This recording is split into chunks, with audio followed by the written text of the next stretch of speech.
আমি মাকে খুশি করতে গেলে বউ নারাজ, বউকে খুশি করতে গেলে মা নারাজ। কিন্তু আমি একজন মানুষ, কোন দিকে যাব?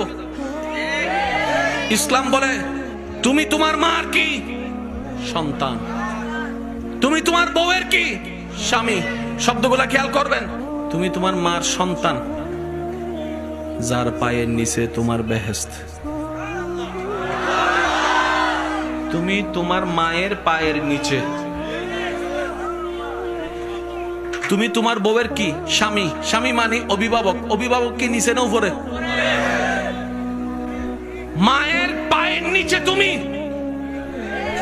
আর বউ তোমাকে মাথার উপর রেখেছে, কারণ তুমি বউয়ের অভিভাবক। তো উপরওয়ালা তো নিচের ওয়ালার মতো হয় না, নিচের ওয়ালা তো উপরওয়ালার মতো হয় না। এবার সে বলে আমি করব কি? বলে যে শুনো, তুমি মাকে মাথায় রাখো, বউকে বুকে রাখো।